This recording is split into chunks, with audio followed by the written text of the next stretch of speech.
दिया है, जिसे कभी देश की सबसे ताकतवर राजनीतिक विरासत माना जाता था। गांधी परिवार, नेशनल हेराल्ड केस, वही केस जो पिछले एक दशक से भारतीय राजनीति की किताब में एक खुला पन्ना बन चुका है। दिल्ली की एक विशेष अदालत ने आज एनफोर्समेंट डायरेक्टरेट यानी ईडी की चार्जशीट पर संज्ञान लेने का फैसला टाल दिया है। लेकिन इस फैसले का मतलब समझना बहुत जरूरी है, क्योंकि अदालत ने सुनवाई रोकी नहीं है, बल्कि उसे आगे बढ़ने की इजाजत दी है। यानी अब जो रास्ता खुल रहा है वह सीधा अदालत की गवाही, सबूत और पेशी की ओर जाता है। और यह रास्ता सोनिया गांधी और राहुल गांधी दोनों के लिए मुश्किलों से भरा हो सकता है। अब यह सिर्फ एक कानूनी केस नहीं रह गया है दोस्तों, यह मामला भारत की सबसे पुरानी पार्टी कांग्रेस की साख से भी जुड़ा है। वही पार्टी जिसने आजादी दिलाने में भूमिका निभाई। आज वह पार्टी खुद एक ऐसे केस में घिरी हुई है जिसमें मनी लॉन्ड्रिंग, संपत्ति हड़पने और धोखाधड़ी जैसे गंभीर आरोप हैं। ईडी की तरफ से जो चार्जशीट दायर की गई है उसमें साफ कहा गया है कि यंग इंडियन नाम की एक कंपनी के जरिए नेशनल हेराल्ड अखबार की संपत्तियों को गलत तरीके से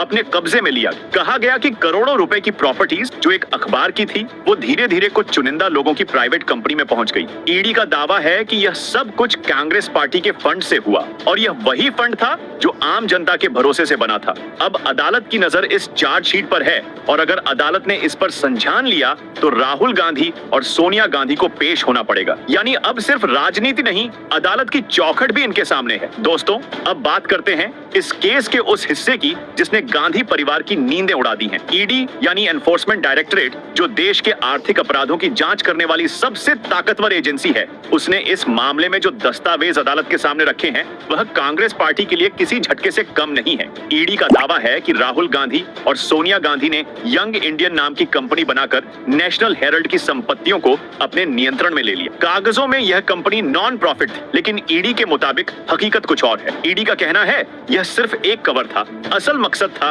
कांग्रेस के फंड से खरीदी गई करोड़ों की संपत्तियों को निजी लाभ में बदलना। इन संपत्तियों की वैल्यू करीब 2000 करोड़ रुपए बताई गई है। अब सवाल यह उठता है, क्या यह सिर्फ एक पुराना अखबार बचाने की कोशिश थी या फिर उस अखबार के जरिए की गई एक आर्थिक जालसाजी? यही वो सवाल है जिसका जवाब अदालत तलाश रही है। जब यह केस पहली बार खुला था तब इसे कई लोगों ने एक राजनीतिक बदले का मामला बताया। कांग्रेस पार्टी ने साफ कहा, भाजपा और मोदी सरकार ईडी का इस्तेमाल विपक्ष को डराने के लिए कर रही है। राहुल गांधी ने संसद के अंदर से लेकर सड़कों तक कहा, लोकतंत्र खतरे में है, संस्थाओं का दुरुपयोग हो रहा है। लेकिन अब सवाल यह भी है, क्या हर बार जब किसी के खिलाफ जांच होती है तो उसे लोकतंत्र पर हमला कहा जा सकता है? क्या हर बार जब सबूत मांगे जाते हैं तो वह राजनीतिक साजिश बन जाती है? क्योंकि अगर ईडी गलत है तो अदालत का दरवाजा खुला है, लेकिन कांग्रेस हर बार राजनीति की ढाल लेकर सामने क्यों खड़ी हो जाती है? राजनीतिक विश्लेषकों का कहना है, कांग्रेस की यह रणनीति नई नहीं है। जब भी कोई केस या जांच पार्टी के शीर्ष नेताओं तक पहुंचती है तो पार्टी तुरंत विक्टिम कार्ड खेल देती। पहले कहा गया कि राहुल गांधी की संसद सदस्यता छीनी गई,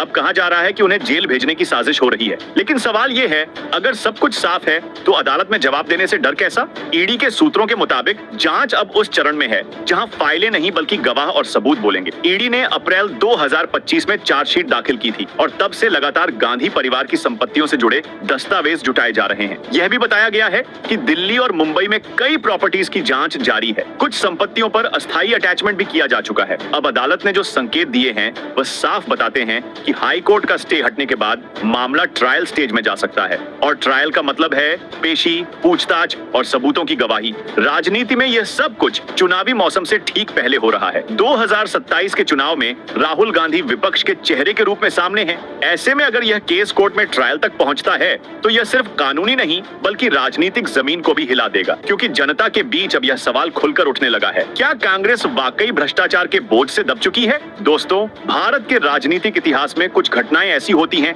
जो सिर्फ केस नहीं बल्कि किरदारों की परिभाषा बदल देती। नेशनल हेराल्ड केस भी अब ऐसा ही बनता जा रहा है, क्योंकि यह सिर्फ एक अखबार की कहानी नहीं है, यह उस राजनीतिक विरासत की कहानी है जो खुद को देश की आत्मा कहती आई है। लेकिन अब वही विरासत सवालों के घेरे में है, क्योंकि हर बार जब गांधी परिवार मुश्किल में आता है कांग्रेस पार्टी एक ही बात कहती है, लोकतंत्र खतरे में है, संस्थाओं को हथियार बनाया जा रहा है, विपक्ष को कुछ चला जा रहा है, लेकिन अब जनता पूछने लगी है कब तक हर जांच, हर केस, हर कार्रवाई को लोकतंत्र पर हमला बताया जाएगा। आपको याद होगा 1975 की इमरजेंसी के वक्त जब पूरे देश में सेंसरशिप लगी थी, तब भी कहा गया था यह देश हित में किया गया है। आज लगभग 50 साल बाद वही सोच अलग रूप में फिर सामने है। तब इंदिरा गांधी थी, आज सोनिया गांधी और राहुल गांधी। तब सत्ता बचाने के लिए लोकतंत्र को सीमित किया गया था, आज सवालों से बचने के लिए लोकतंत्र का नाम लिया जा रहा है। यह कांग्रेस पार्टी का क्लासिक पैटर्न बन चुका है। अगर चुनाव हार जाए तो कहते हैं ईवीएम खराब है, अगर कोर्ट का फैसला खिलाफ आए तो कहते हैं न्यायपालिका पर दबाव है, अगर जांच एजेंसी कोई सबूत पेश कर दे सत्तारूढ़ पार्टी बदले की भावना से काम कर रही, और अगर मीडिया सवाल पूछ ले प्रेस की आजादी खत्म हो गई। लेकिन जनता अब पहले जैसी नहीं रही दोस्तों। देश का मतदाता अब सब समझता है। वह जानता है कि अदालत के फैसले सड़कों पर नहीं, सबूतों पर होते हैं। वह जानता है कि एजेंसियां टीवी बहसों पर नहीं, कागजों और अकाउंट बुक्स के सहारे केस बनाती है। राहुल गांधी को आज भारत जोड़ो यात्रा का चेहरा बताया जाता है, लेकिन अदालत में अब उन्हें अपने वित्तीय लेन देन का चेहरा भी दिखाना होगा। यह वही नेता हैं जो भ्रष्टाचार के खिलाफ भाषण देते हैं, लेकिन अब वही सवाल उनसे पूछा जा रहा है, क्या अपने घर को उन्होंने पूरी तरह साफ रखा है?